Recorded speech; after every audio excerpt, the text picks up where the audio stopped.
This is VK3SL, welcoming listeners one and all to this test transmission on 160 metres and also 2 metres and streaming live on the Broadwave audio streaming service, which can be found at the Langley, I think it's just Langley Cello blogspot. If you look that up, you'll find there is a blog page with a link to the streaming service. Noting that there are quite a few people listening on the streaming service tonight, so welcome to those people listening and also those who are strictly not to be entertained on 1865 kilohertz and also 147.475 megahertz. That's 160 and 2 metres going live tonight from the studios of VK3SL. Test transmission on various frequencies.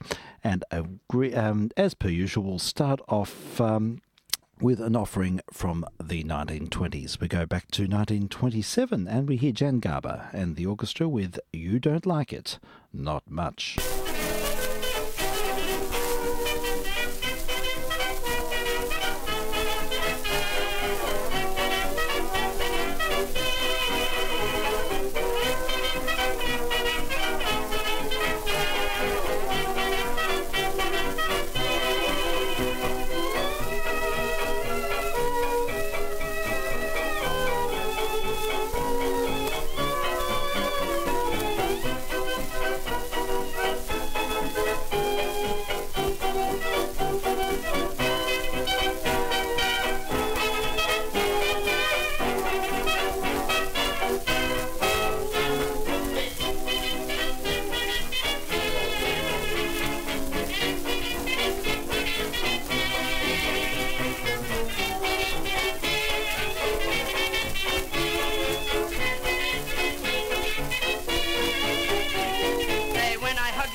And we heard Jan Garber and the orchestra from 1927, You Don't Like It, Not Much. Bit of a 1920s offering to kickstart the test transmission this evening. And I think we'll continue with a turntable 2. All right, so I think I can frisbee this record onto the platter. And yes, it's landed there safely. It doesn't always land there safely. We're going to hear Mark Fisher and his Bridgewater Beach Hotel Orchestra on an old Regal Zonophone from about 1933. And a great jazz standard. It's pretty vital arrangement, wonderful stuff. In fact, I'd like to know a little bit more about who Mark Fisher really was, but maybe there's a bit of a story there. We'll have to look into it. Right, so without any further ado, let's get the ball rolling. So a lot to offer tonight. It's going to be a bit of a show. I've got things lined up, and and you're strictly not to be entertained by the material this evening, but we have a bit of a memorial to a very famous artist who passed away this week. You might know who that is, but we'll deal with that later. Anyhow, let's get back to Mark Fisher and have a listen to Black-Eyed Susan Brown.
Give yourself a break on me, Black-Eyed Susan Brown, who gives you that southern drawl when she comes around. Gets you with that high old boy, Black-Eyed Susan Brown. Check it down, sure now, you get a thrill. You won't know what you missed until you meet her, who's the sweetest company when the sun goes down. No one but that heavenly Black-Eyed Susan Brown.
And we heard, that was Mark Fisher and his Bridgewater Beach Hotel Orchestra and Black-Eyed Susan Brown. Now, I haven't been able to ascertain anything about Mr. Fisher. I'm sure there's information out there, but I had a quick look without success. So maybe someone listening to this knows something about Mark Fisher. I'm wondering if he might be a pseudonym for one of the black bands playing in the in circulation on a mainstream label. It could be an interesting story behind this. We'll have to investigate further. So, yes, as per usual, we are spinning 78s at this stage of the game. We're listening to recordings off the original discs and using turntables and styly, and it's all about being authentic here. This is a part of the this test regime is authenticity, using original equipment and pretending I'm doing something important, which, of course, it's just a personal test, just trying things out, just having a listen. And, of course, those listening to this are testing out their receivers. There's nothing else to it, really. All right, we go on. We move on to Guy Lombardo and his Royal Canadians from 1928. A very, very suave arrangement of Me and the Man in the Moon. This is VK3SL.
the night is calm and peaceful, loving hearts are all in tune. There's two lonesome people in the whole wide world, that's me and the man in the moon.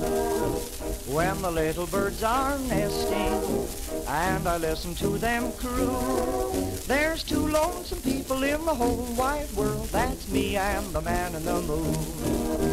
Just before I'm counting sheep, through my window he comes to peep, and with each other we're sympathizing, looking at the happy sweethearts while they sit around and spoon. There's two lonesome people in the whole wide world, that's me and the man in the moon.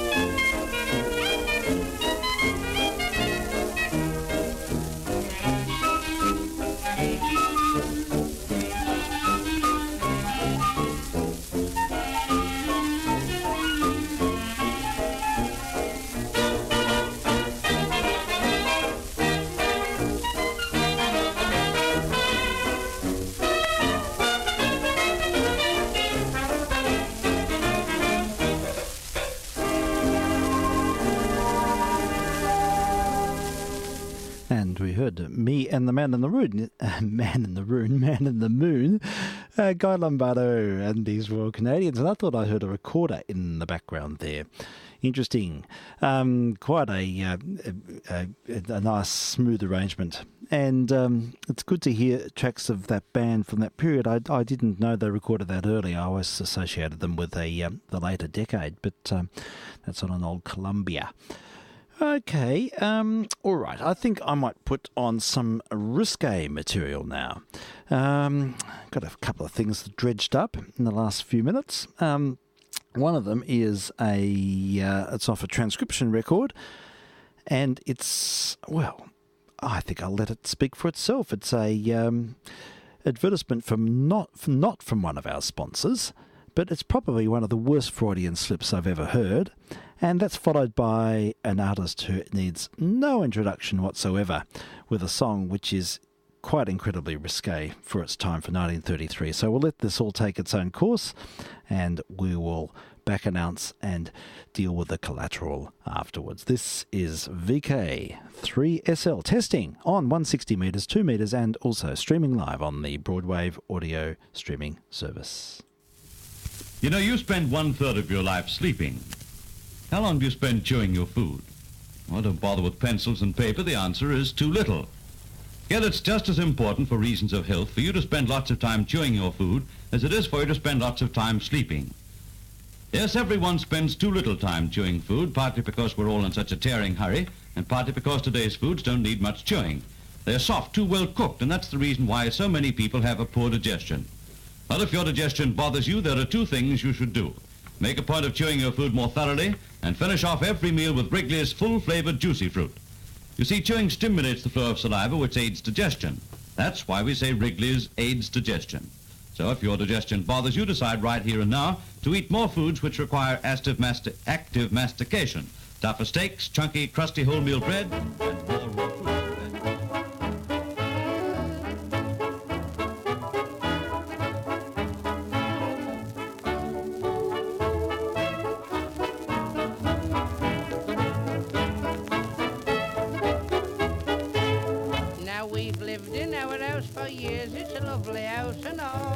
There's doors that lead into each room and floors between each wall. It's got 2 rooms upstairs and down and a wash house at the back. It costs another £0.50 for the wash house at the back. It's nice and cosy, quite alright, to make it bright and nice and light. The whitewash walls are all washed white in the wash house at the back.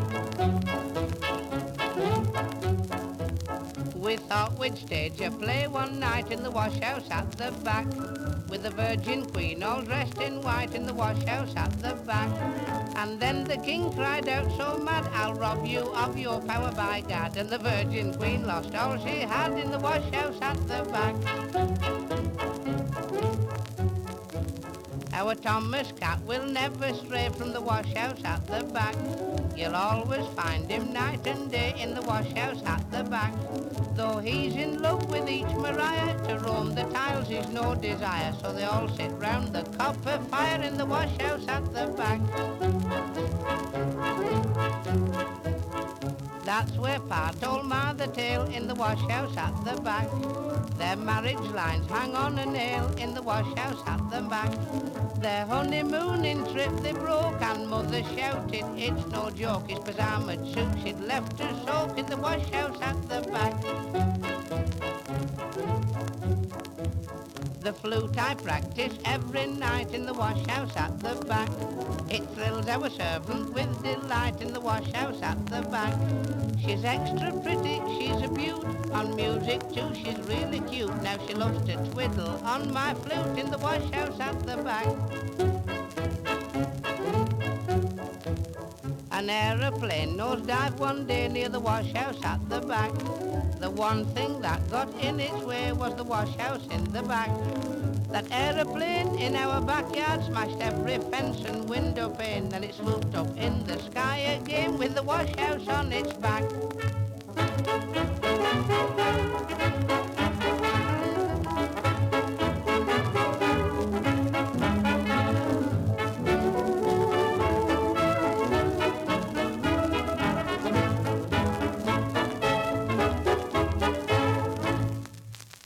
Okay, I hope you've recovered from that. George Formby and the Wash House Out the Back, preceded by Terry Deer in an Oh Dear moment. All right, I thought it'd be interesting now to look at a couple of remarkable black vocalists. One of them who passed away just this week, that's Aretha Franklin. So we'll have a tribute to Aretha Franklin. I've always enjoyed her music very much. Slightly later generation to this 20 stuff, but I thought it would be fun to sort of segue into Aretha through Billie Holiday. So, yes, I was delighted to have a chat with Frank during the week, and we were talking about Billie Holiday, and I think that she deserves a place in these test transmissions. There's so much wonderful material of Billie's, and I thought it would be fun to sort of look at some of her very early stuff. So, yeah, we've got here actually her very first record, when we recorded with Benny Goodman, and I think Jack Teagarden and Lester Young's in the group as well. She was partnered with Lester Young at that point. So it's before she sort of fully developed her personal style. She's very young. She's about 16 here, and that's sort of significant in view of the tracks of Aretha, which we'll listen to a bit later. But so let's have a listen to this. A wonderful, wonderful track, and I'm really going to sort of make this more of a feature because these early recordings are all now available, and they're just amazing. It's fantastic music. So we'll have a listen to Billie Holiday and a track entitled My Mother's Son-in-Law, and this was recorded in 1933 by Billie, who's 16 years of age. VK3SL testing.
And we heard Billie Holiday, a very young Billie Holiday. In fact, I just checked. I think she was 17 when she made that. It's her first record. My mother's son-in-law recorded in 1933. She was born in, 1915. So that makes her about that age. Yes, absolutely amazing stuff. I just love the way she plays around the beat, and she's just got such a remarkable, wonderful individual way of singing. She didn't have a huge range, but she's just got such a natural feel for this style of music. It's just completely incredible. How was one wax lyrical? You can't really describe such things. There's a lot more where it came from. They made a lot of recordings, and the early Holiday stuff is particularly compelling. So we'll have to keep that trend going. Okay, well, the idea was to segue into a bit of a tribute to Aretha Franklin. I just watched a wonderful documentary. Sitting by the open fire, it was actually a bit of an effort to peel myself off and come out here to do these tests. It was so relaxing by the fire, and I watched a great documentary of Aretha from 1968. And she was still very much involved with the gospel community and singing in her father's church in Detroit. And you just had this great sense of the homogeneity of that community and the passion, and watching them sing in that gospel setting was just absolutely incredible. So it was really good to see that. And so I thought, well, look, we'll pick out Aretha's very first recording. Now, she did make records as far back as 1956, 57. And well before she signed on with Columbia and then Atlanta Records later on, and then she became a household name at that time, and then the Blues Brothers, and it goes on and on and on. But when she was 14, she made these few records under the auspices of her father and the church. In fact, the label says, what does it say? Daughter of the Reverend C.L. Franklin, pastor of the New York Bethel Baptist Church, Detroit. So that's a bit of background. So this is fairly primitively recorded, but it gives an idea of Aretha at the very early, in her very early days. And but she already was a seasoned vocalist at that time. There was a family in the Stocko. They talked about her family, a family of singers. And believe it or not, she'd already had 2 children by the age of 14. She had her first child at the very young age of 12, and then had another child at 14 at this time, 13 or 14. And it's a pretty tragic story, her life. I was reading about it today, and of course she just died a few days ago at the age of 76. So anyhow, celebrating Aretha Franklin, we'll have a listen to a track called Never Grow Old, recorded in 1956 and at the tender age of 14 years. Aretha Franklin. There's a still small voice saying to me, closer, come closer.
closer. I stick closer. Yeah, you grew closer here.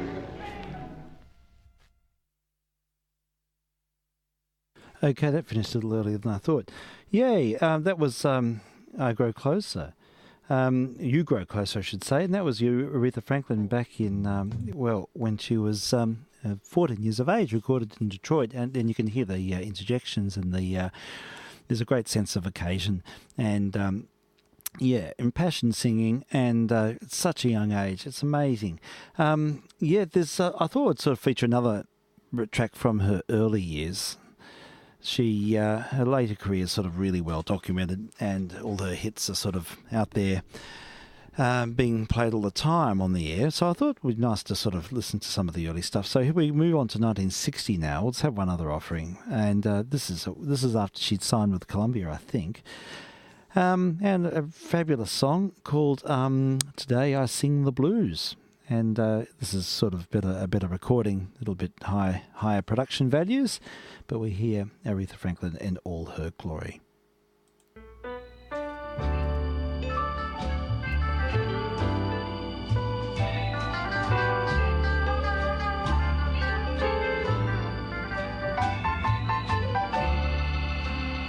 Without a word of warning, the blues walked in this morning and circled around my loom. I didn't know why I had that sad and lonely feeling until my baby called and said we're through.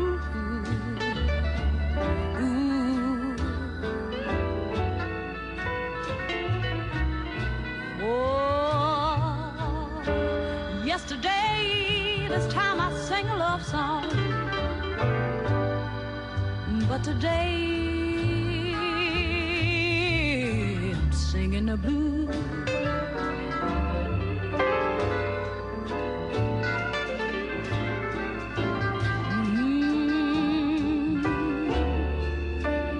It strikes me kind of funny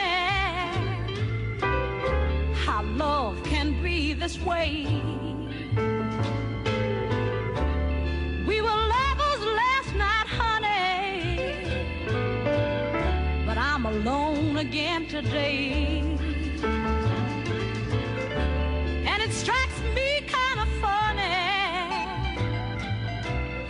how fate can be unfair.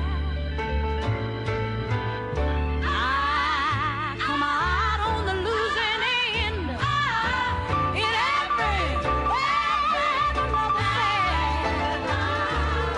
Yes, it must be written for me that I should be the one to always lose.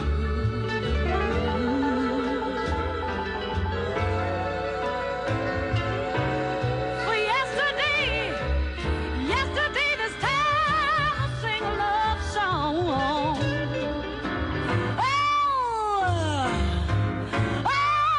But right now I'm singing the blues. Right now.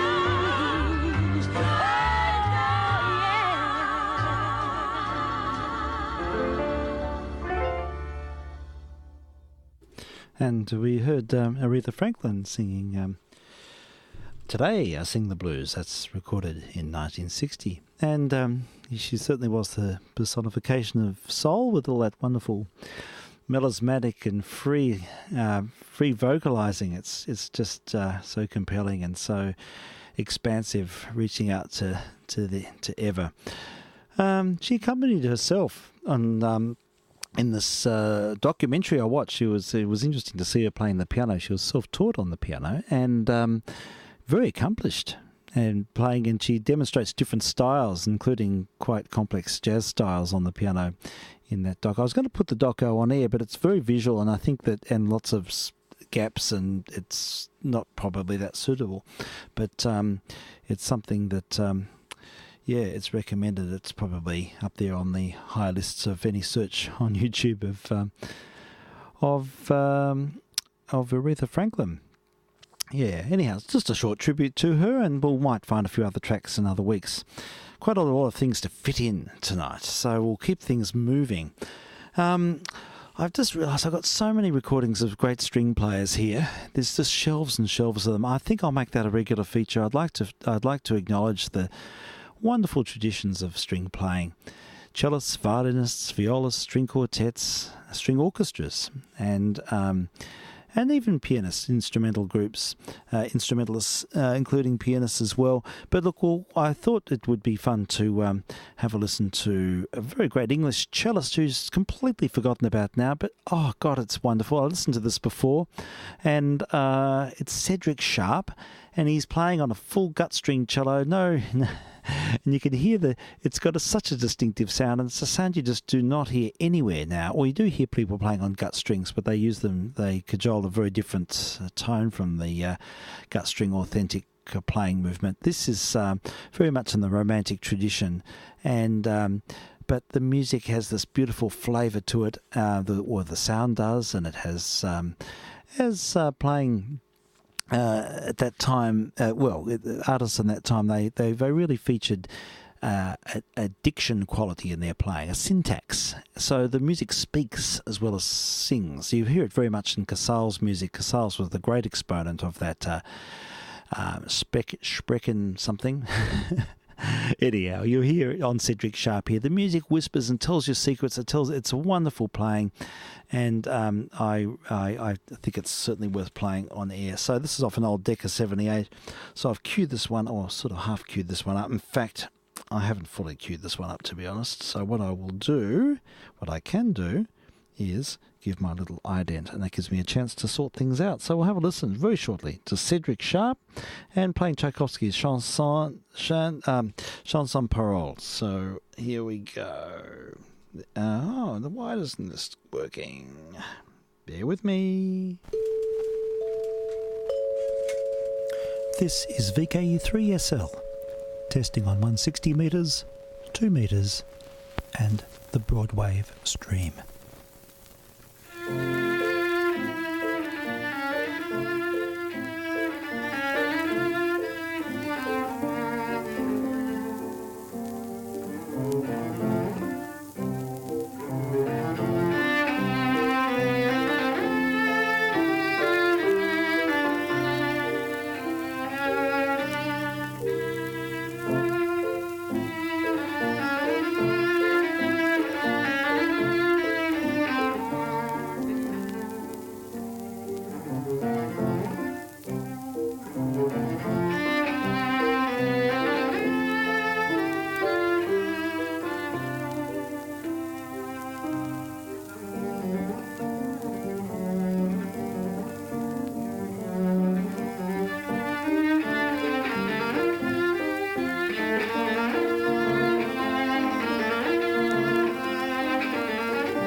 Oh, the gorgeous cello playing of Cedric Sharp, and playing Tchaikovsky.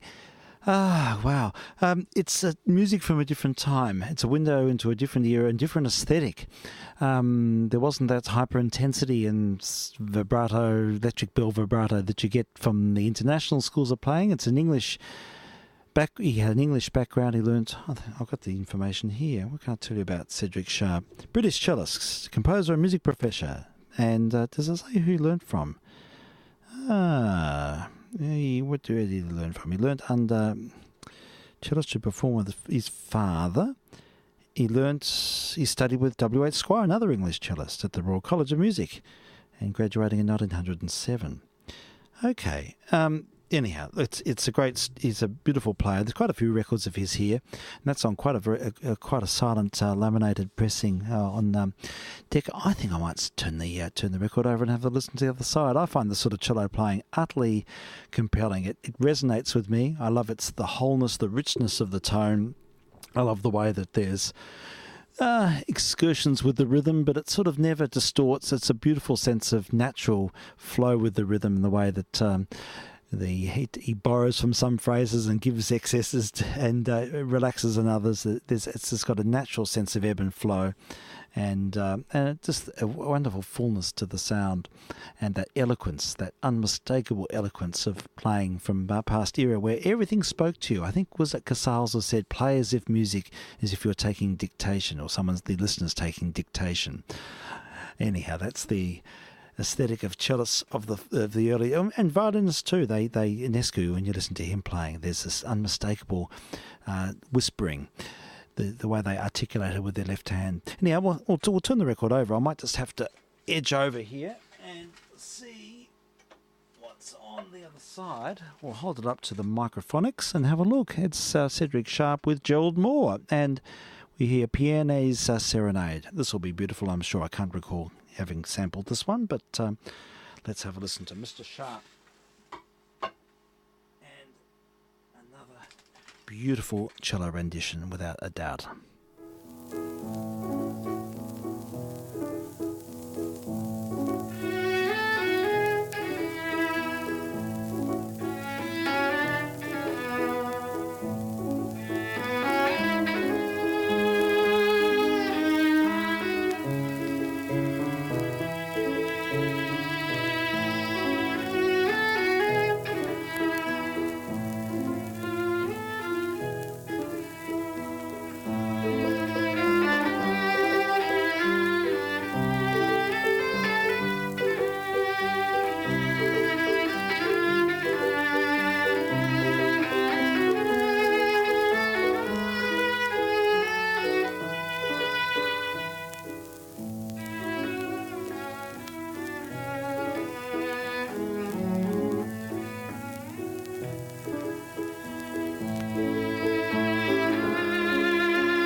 with the beautiful harmonic at the end. We heard then Cedric Sharp playing the musical piano, the Serenade. And, oh, wow, isn't it amazing? The, yes, vowels, consonants, you can hear the music speaking, whispering, telling you amazing secrets. And of course, glorious expansive lines and lyricism abound. It's fabulous playing. It's the playing that I aspire to and I love most. And it's an aesthetic that's almost completely gone. There's a very, very different style of playing these days, which is fine in itself. It's beautiful in its own way, but there's something raw and honest and unmistakable about particularly cellists from that era. So anyhow, we'll have to find some more Cedric Sharp. There are a few here, so we'll dig some more up. But look, all of them, they sounded like that. That was the way they played. There was none of this hyper intensity lurching that you tend to have now. But look, yeah, and risk taking. That's the other thing. When you listen to that music, he takes incredible risks. He expands through a phrase, and it keeps going and going and going. You think, is he going to crunch? Is the sound going to break? But it doesn't, and you get this wonderful, exultant, adrenaline rush. I find that when I listen to this, that music takes me on this amazing journey. So yes, and full of risks. Nobody takes risks now. Everybody plays safe. Anyhow, that's my rant. All right, enough of me ranting on these airs. This is VK3SL. I'm testing. This is a test transmission, no entertainment intended. It's just all about putting on unusual, quirky, historical artifacts which allow me to test the audio processing and the transmitter here, and of course allows various listeners to make sure that their receivers are working as they should. So that's the nature of it all. And of course there is an audio stream, and people are allowed to listen on the audio stream. There are a few tonight, and they're allowed to be entertained, of course. So that's the way it works here. All right, we have another episode of Orbiter X lined up. We had the first last week, and I'm not sure if these actually fall into some sort of broader program or not. I didn't get a chance to sample this, but we'll certainly have a listen and see where it takes us. It's number 2 in the series. This is program 2. I've got the whole series here, so we'll keep this going. I was very impressed last week, and I even went back and had another listen to it. We don't know what happened to poor old Wilson, I think, and what was the other guy's name? Anyhow, they seemed to be lost in space. Something's happening. So yes, with the UFOs, as they say, and the disappeared astronauts on the space station, and so let's see if that resolves the issue, or maybe takes us on a different journey. I wonder. So, without any further ado, Orbiter X, Program 2, Borders in Space. This is VK3SL.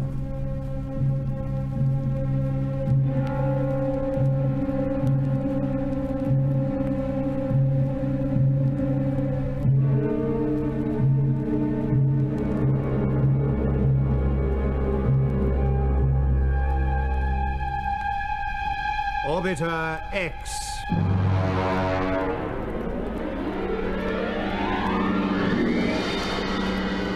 Episode 2, Conflict in Space.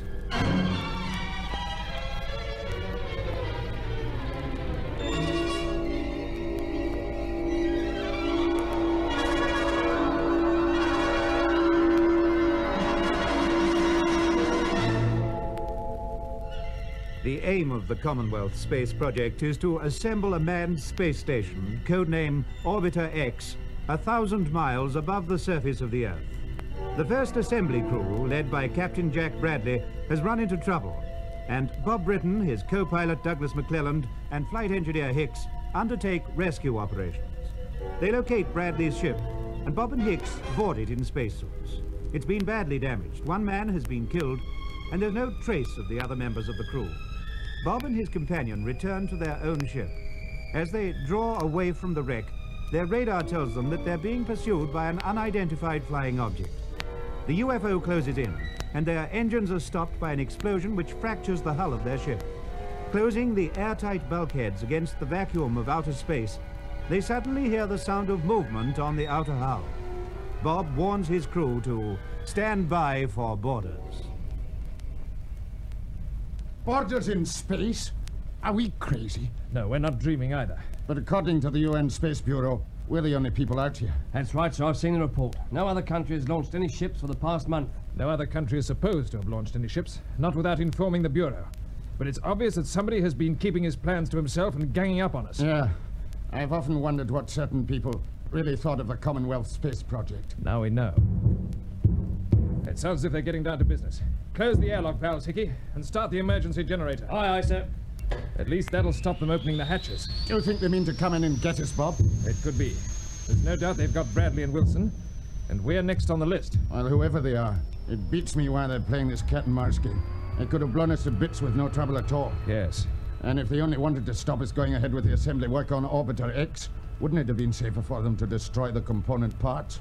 We've had all the bits and pieces circling around the Earth for weeks now. Maybe they plan to assemble the components themselves. That's a thought, eh? We supply the goods, and they get the space station. Hello? Yeah, what's going on now? My guess is that they're rigging up some sort of communication gear.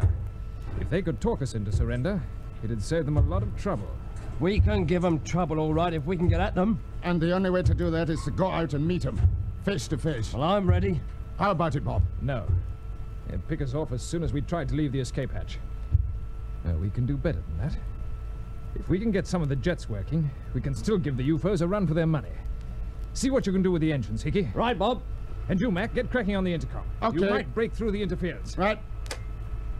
LOCSP. Orbiter 2 calling CSP Woomera. Orbiter 2 calling CSP Woomera. Are you receiving me?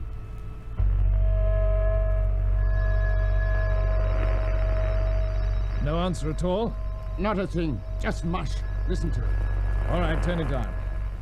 Well, Hickey, what luck? Well, Bob, the damage in the engine room has probably been caused by a missile with a proximity fuse.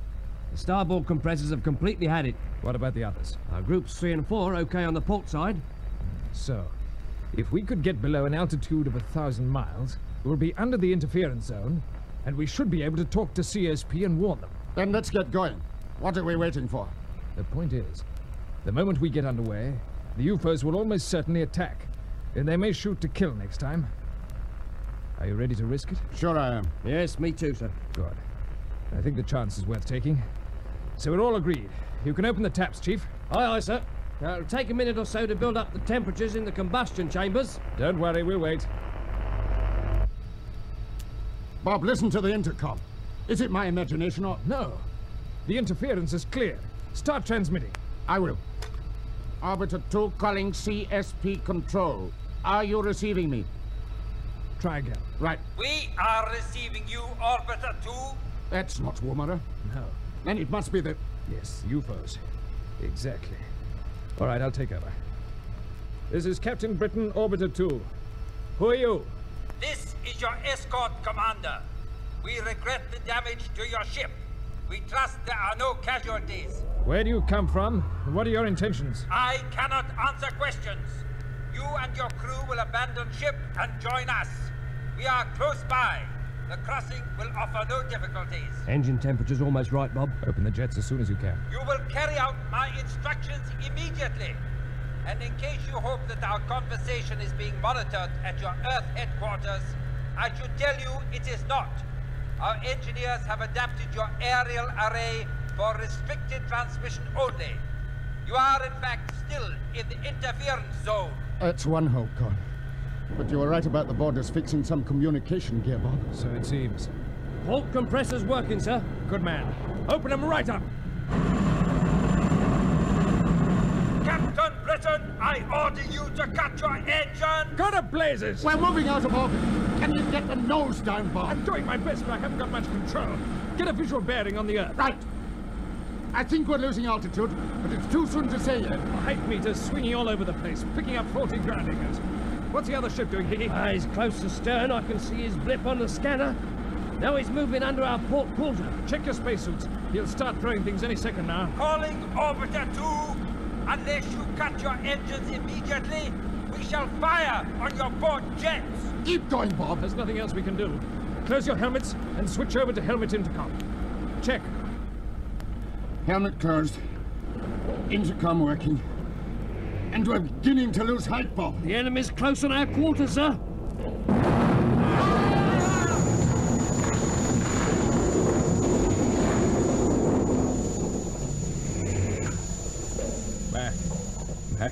you all right?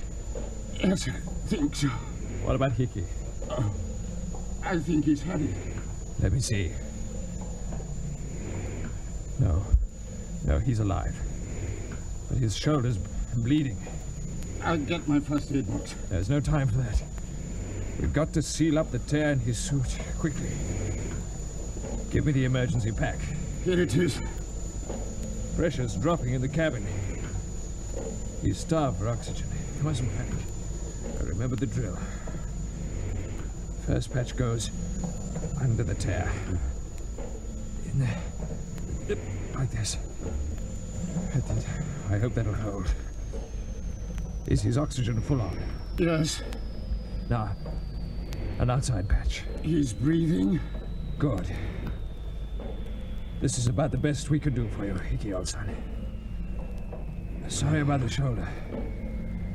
He seems to have taken a crack on the head, too. Make sure his intercom is turned on, Mac. Otherwise, we won't hear him when he comes round. Okay.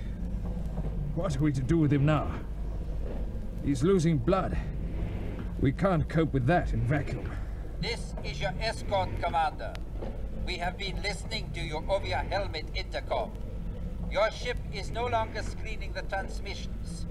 You have yourselves to blame for the damage and the injury to your flight engineer.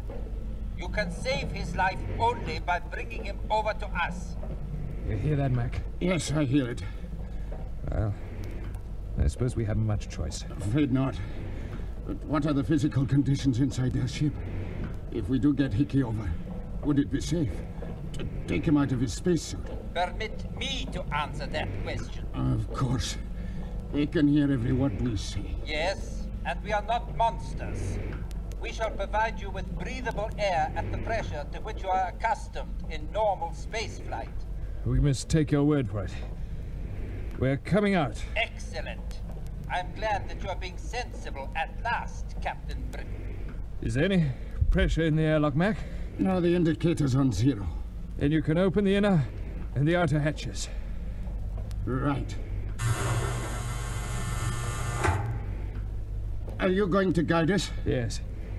I just tied Hickey's short line onto my belt. You can hitch yourself onto him too. Okay. I've switched off his magnets. Now be careful, he's quite weightless. Right, that's okay. We don't want to send him crashing into the roof. No. Hold onto his belt and let go. Okay. I'll grab him on the other side. I've got him. Now, into the lock. Easy does it, Mac. Just move over to the edge and cut your boot magnets. Magnets off. Bob, look. There's the other ship. Yes. As I see, it's a similar shape to ours. But more than twice the size. Formidable. Hello, Captain Britain.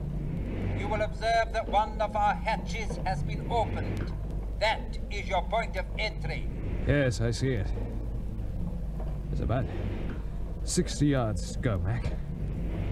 Half a dozen bursts on the pistol should get us over. Are you all set? All set. Move right onto the edge, then. Looks a long drop down to the earth. Wish we were there now. You can't drop. There's no up. There's no down here, chum. I know. That open hatch is your target. Just keep your eyes on it. Goodbye, Orbiter 2. We're away. Yes, we're away. 3 minor and not very heavenly bodies. Steady as you can now, Mac. I don't want to overshoot the target. We're bang on. Can you see any signs of life aboard? No. They're probably watching us through vision cameras. Switch on your magnets. Almost there. Here we go. Ah! How's that for a 3-point landing? Nice work. This is certainly some ship. Seems bigger than ever when you're actually on it. Yes. How's Hickey looking? He's breathing. That's about all I can tell. Better get him inside quickly. Come on. Close the outer hatch when you're through. Right. Into the airlock.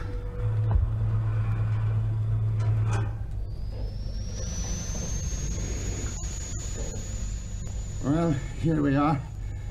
Whether we like it or not. I wonder if it is air they're pumping into the lock.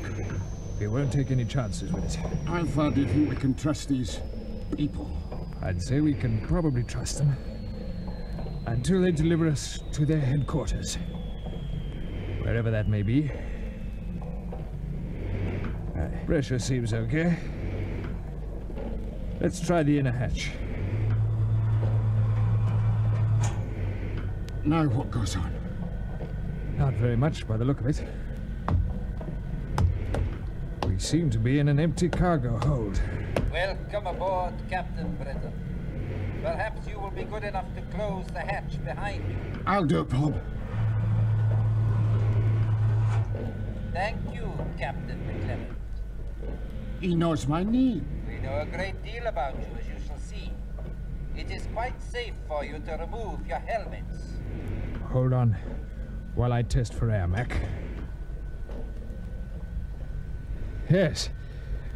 Yes, it seems to be all right. Okay, off helmets.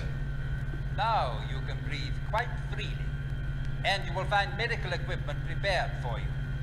Where's the voice coming from now? Somewhere in the roof. Quite right. It is not yet possible for us to meet, but there is a talk back in the roof. I am actually speaking to you from the control cabin. We'll start asking questions later, Mac. Hickey's our first problem. Sort out the medical stuff while I unfasten his suit. Yes, Bob. His eyes are opening. Who's there? It's Bob. Bob, Hickey. How do you feel, chum? Oh, all right. Had a bad dream. You got a drink of water, sir? Yes, of course, here. Here's my squeeze bottle. Easy. Don't try to move yet. Yeah, I'll hold it for you. Thanks.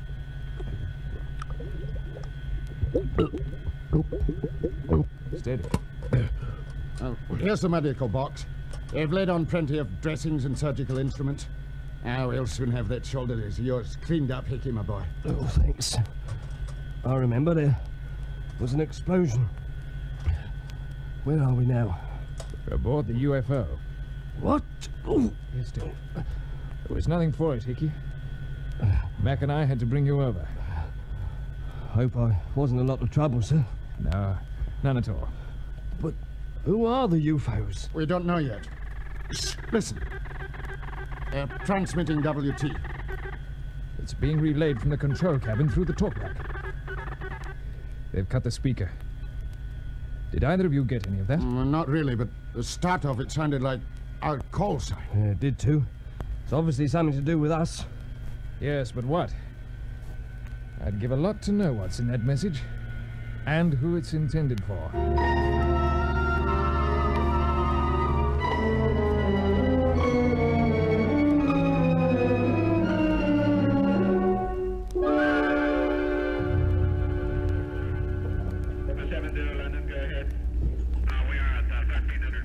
Anything on the tracking monitors, Cam? Afraid not, Colonel Kent. Only the interference pattern. I don't understand it. Orbiter 2 should be clear of the interference zone by now. Unless, of course, Britain's run into the same trouble which put Bradley's ship out of action. Colonel, there's WT coming through on Orbiter 2's frequency. Ah! Something at last. Now, don't lose it. Cam, check the direction finders and make sure they're beaming onto those signals. Yes, sir. This is CSP Control Woomera calling DF. Are you receiving WT on Orbiter 2 frequency? Check, please. Urgent. Message from Orbiter 2 complete, sir. Here's the transcription. Thank you. Let's see. Orbiter 2 to CSP Control. Am in free orbit with oxygen for 1 hour only. Cause of ship disasters, explosions in compression chambers. Do not sacrifice more ships. Design at fault. Bitter disappointment, Britain. Sounds pretty grim, Colonel. It isn't possible. Every component in those ships was tried and tested. But he says, design at fault. Direction finders put his position at ZA70Y51, sir. All right. I'll try to get back to him. His RT's probably wrecked, so we'll stay on WT, Brown. Okay, Colonel. Is there anything at all we can do? Not a thing. Bob's perfectly right about not sending up any more ships. The whole matter will have to go before the Commonwealth governments. There'll be inquiries and tests. How long will it take? 1 year, 2 years, maybe more. I see. So the Commonwealth Space Project is back where it started, sir? Not quite. Not while Bob and his crew are still alive. They still give us some information which could change the whole picture. No response from Orbiter 2, sir. Oh, just keep sending.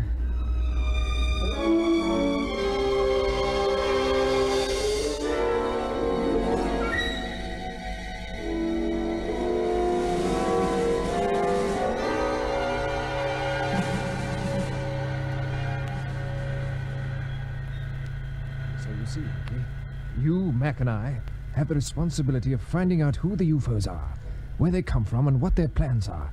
We must get that information back to CSP, whatever the cost. Yes, I understand. If only there was some way of Attention! getting... Attention! We are about to move out of orbit. You are advised to strap yourselves down on the mattresses which have been provided. Get weaving, boys. If we suddenly start accelerating with about 10G thrust, we'll be spread all over the bulkheads. Yes. You will hear a warning signal begin 10 seconds before we open the jets. And they've started the compressors. Fasten your straps. Can you manage yours, Hickey? Yes, just about, I think. Yeah, I'll give you a hand. How's your shoulder? That's fine. Those dressings must have had something pretty good in them. Just the joint that's a bit stiff, that's all. You'll be okay. Yeah, I'll be okay. You look after yourself, sir. Yes, I think I better.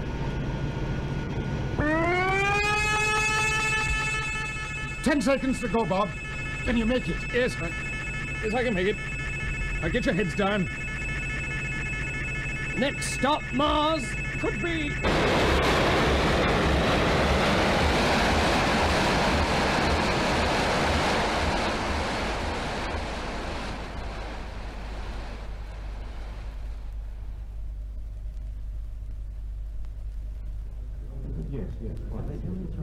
Colonel Kent. Yes? The interference is clearing on the sound channel, sir. What about the vision monitors? Yes, the pattern is disappearing, Colonel.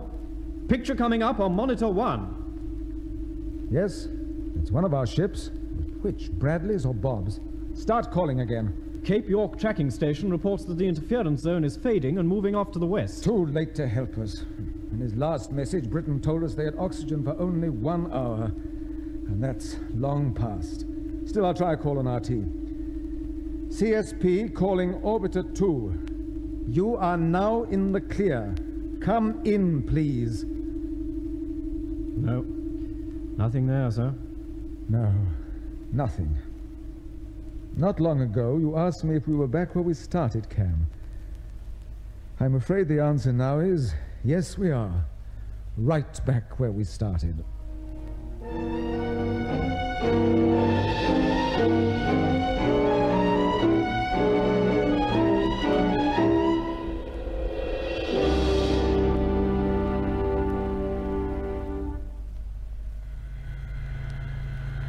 Bob! I say, Bob. Huh? Wake up. What is... Ricky, can you hear me? Yes, I can hear you. Got a peculiar taste in my mouth. So have I. We must have been drugged. Yes. They've mixed something with the oxygen. Oh, well, where are we? We're still aboard the UFO. It's time, Mac. Hello. My watch is gone. Mine has too. You got yours, Hickey? No, it's not here. It's been whipped. They all have. Our friends obviously don't want us to know how long we've been in flight. The calendar watchers would have told us plenty. Well, we haven't grown long beards, have we? They could have given us a shave. Wouldn't put it past them. Don't miss a trick. Yeah. How about giving the jailer a shout? They can't do any harm. But we won't learn much. We'll see. Hello there! Yes, Captain McClellan, we are listening. I thought you would be. What's the idea of the anesthetic? We sent you into a deep sleep in order to spare you the monotony of a prolonged flight through space. What about our watches? We want them back. They will be returned to you.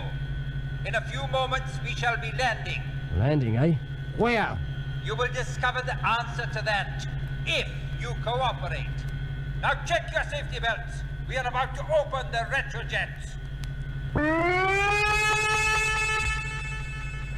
We're bound to know where we are when we touch down. Can't keep us inside this thing forever. No, and just wait till we do get her. Prepare for landing. Get your heads back against the pads and relax.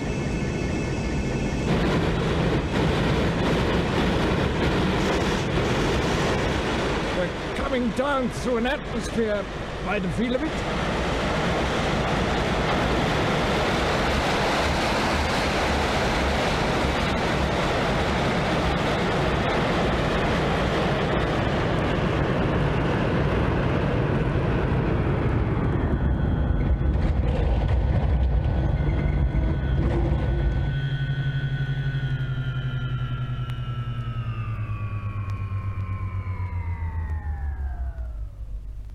We're done.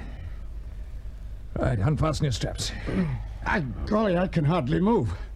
I feel as if I weigh about a ton. Yeah, so do I. Well, we're bound to notice the gravity after being in 0G. We must move slowly to start with. Sit up before you try to stand. Remember the drill. It's not too bad. Let me give you a lift, Hickey. Yeah, thanks. How's your shoulder? That's pretty good. That's fine. But take it easy. I'm okay. Hello? Ship's moving again. What's going on now? It feels as though we're going down on some sort of lift. I expect they're getting us clear of the landing platform. We'd better collect our gear before we're ordered out. Hello? What's wrong, Mac? My jet pistol's missing. So's my torch. Yeah, mine have disappeared too. What about yours, Hickey? Yes, sir, the blighters have whipped the lot. They're making pretty sure we don't give them any trouble. Our time will come.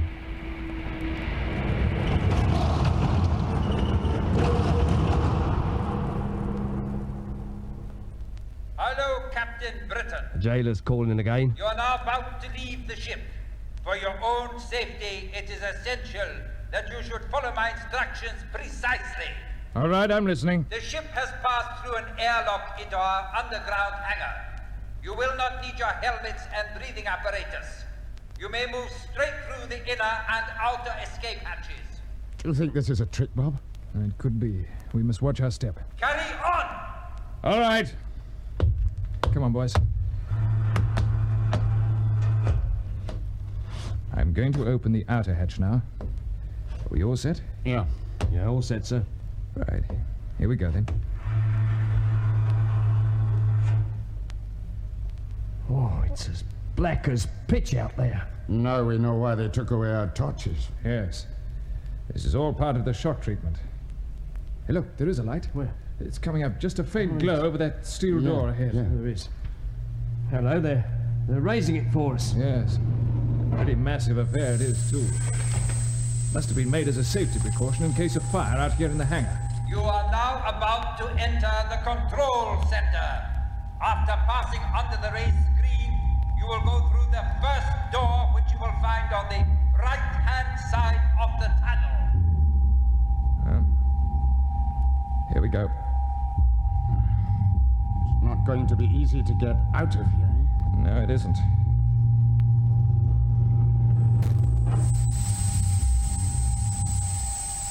I've closed the entrance behind us. We'll just have to play along for a while longer. That's all we can do. Right, keep moving. Stay together. What do you make of the noise, sir? Pumps, generators, I can't tell.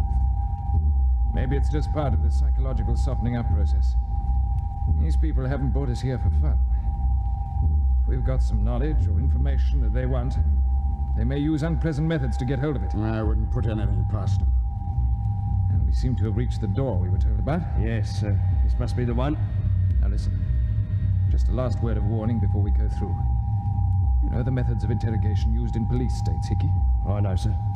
And you, Mac? I've heard about them, Bob. The old stress techniques, eh? Exactly. And the build-up here seems to fit into the same pattern. Tension and uncertainty are calculated to undermine the judgment. So whatever happens, we must keep a grip on ourselves. Under no circumstances must we let these characters take over our thinking for us.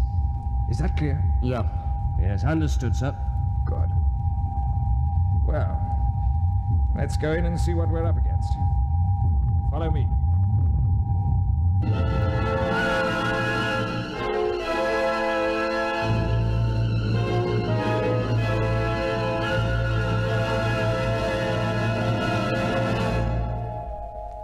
That was the second episode of Orbiter X, an adventure in the conquest of space by B.D. Chapman. It was produced for the BBC by Charles Maxwell.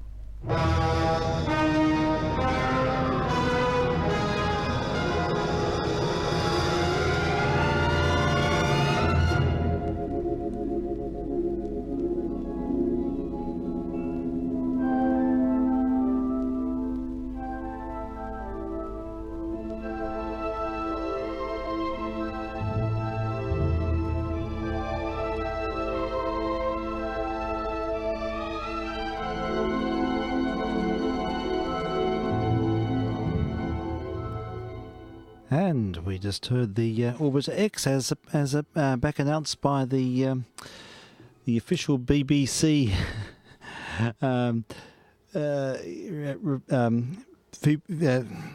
official BBC ident. That's what I'm trying to say.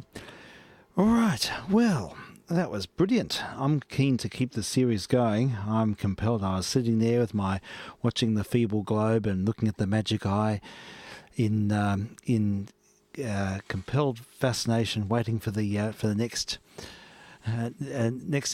little anecdote to be told. So yes, it certainly captured my imagination. Orbiter X. Pleased to have that whole series at hand. So that's something we can pursue. All right, let's see. Well, we'll need a bit of a gear change now. I'm very keen to play the second half of the reflection on Kathleen Ferrier's life. It's a documentary from the ABC made about 30 years ago, and so very keen to play that. Now, we'll do so shortly, but I think as a little segue, I'll play a little potpourri piece, a little Palm Court offering from Alfredo Campoli. And so we've got queued up on the turntable Narcissus, Opus 13, the number 4, and it's by Nevin. And we hear Alfredo Campoli on the violin with his Dorchester Hotel Orchestra. I'll have to hot air balloon over to this turntable. So while I do that, we'll get this little ident happening and we will have a listen. This is VK3SL. Testing on 160 metres, 2 metres, and the broadwave stream.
And we heard the Alfredo Campoli and his Salon Orchestra.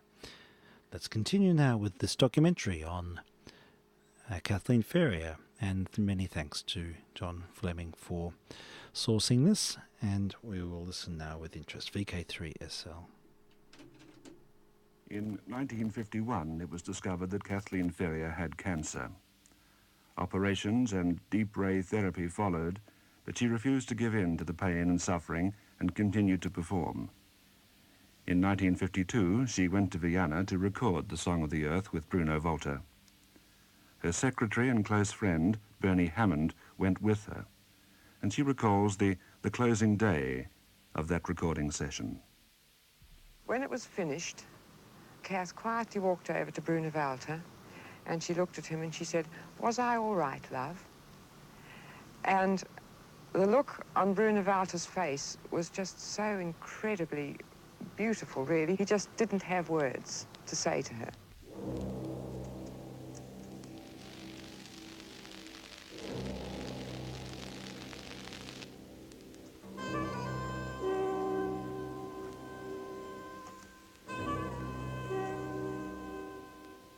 After her death, Bruno Walter found words to speak about Kathleen Ferrier's voice.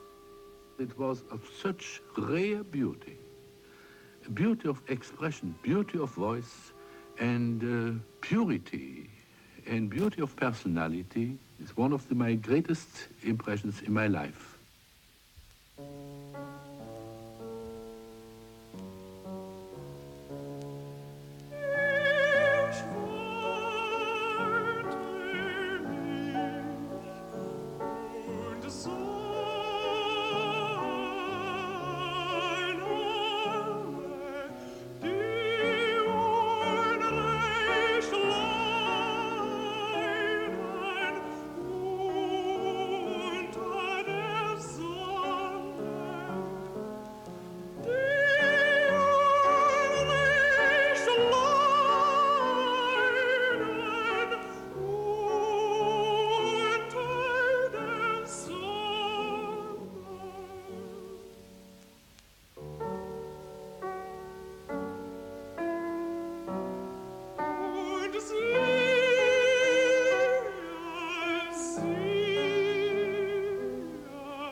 In that song by Brahms, Kathleen was accompanied by Phyllis Spur.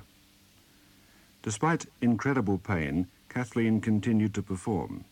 She appeared at Covent Garden in Orfeo with her good friend Sir John Barbarolli. In the middle of winter, she found performances a terrible strain.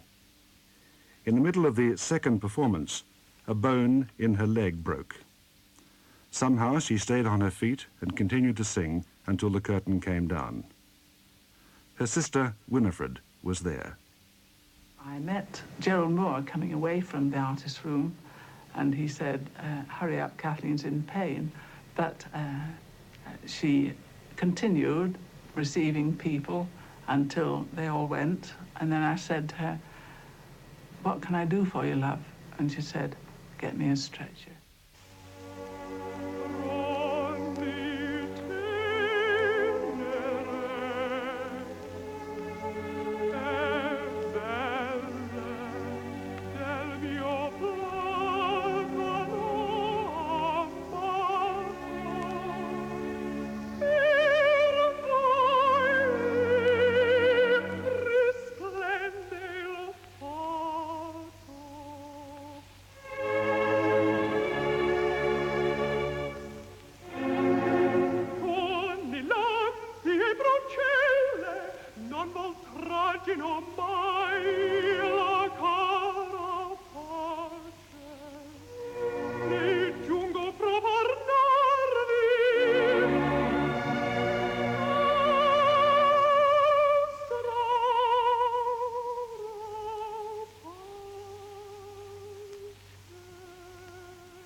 In that aria from Xerxes by Handel, Kathleen was heard with the London Symphony Orchestra, conducted by Sir Malcolm Sargent. Kath had very definite ideas about singing. This becomes apparent in this extract from an interview she gave in Canada in 1950. I'd like to know something about the sort of training not necessarily you've had, but required for someone interested in concert work. Yes, I think it varies tremendously depending on the person, because a voice is such a personal thing and depends so very much on the formation of the throat and the mouth that one person may sing quite naturally from the beginning and another person may have many faults that are difficult to come at. Well, do you think it's, in the case of a singer, that it depends more upon the gifts than it does in an instrumentalist? Oh, that's a difficult question. I think the difference is that in a singer, the voice is there in the beginning, but I think also that a teacher can ruin a voice or make one. And I think it's very difficult for a teacher too, because of that individuality of the makeup of the throat. Very often they can make or mar.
A brief insight into Kathleen Ferrier's plans for the future can be found in this interview from 1950 in Canada. Could you tell us something about your repertoire? Do you sing French at all? No, I haven't done it at all yet. Are you making any plans to investigate the French Yes, repertoire? I am. I'm studying very slowly and very severely some chansons at the moment. Poème de l'amour et la mer. Very good. My Lancashire accent protruding, I know. That's why I haven't studied French so far, because the repertoire is so big, and I think that the German is more akin to the English than the French is. And I think to do French badly would be so dire. As we near the end of this program on Kathleen Ferrier, let us recall the opinion of her voice from her great friend, Bruno Walter. It was of such rare beauty, beauty of expression, beauty of voice, and purity, and beauty of personality is one of my greatest impressions in my life. We heard earlier how Kathleen Ferrier was taken ill in 1953 during a performance of Orfeo at Covent Garden. 4 performances were scheduled. She was able only to fulfill 2. The illness that had been encroaching upon her over the last few years finally proved too strong for even her determination and resilience. The next few months were spent in hospital, and she died on October the 8th, 1953. I'm Rick Weston. Kathleen Ferrier's voice has been left for posterity on the many records she made for Decca. We end this tribute to her with this aria by Gluck.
The voice of Kathleen Ferrier, a program presented by Rick Weston, a tribute to that great singer.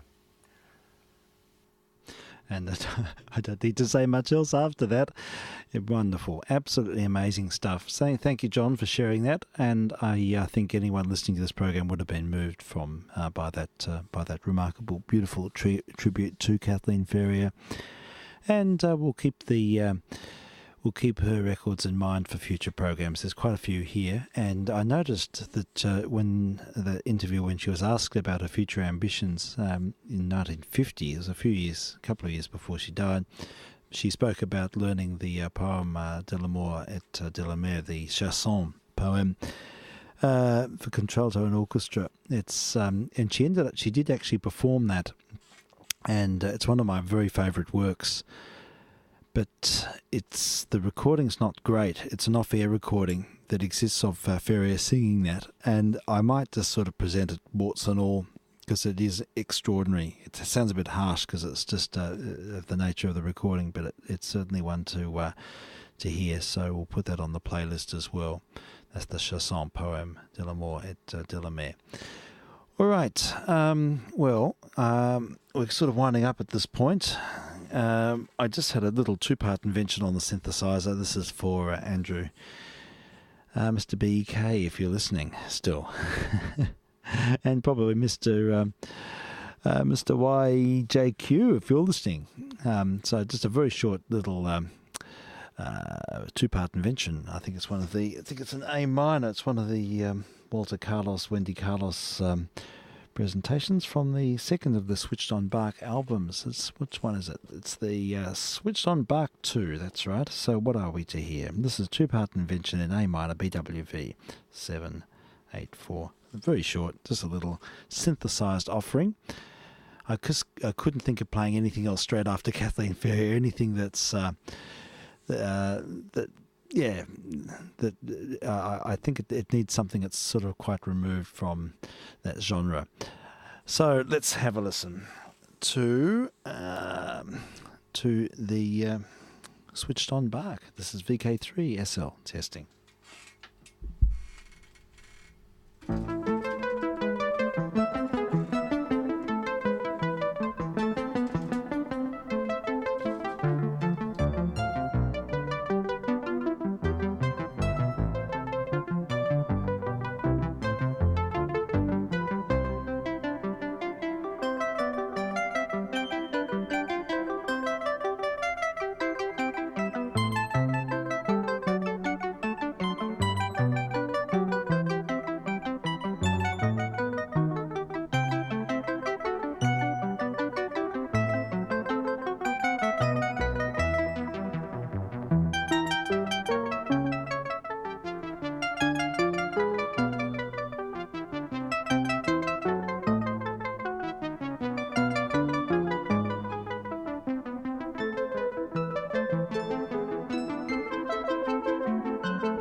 And we just heard the music of Bach,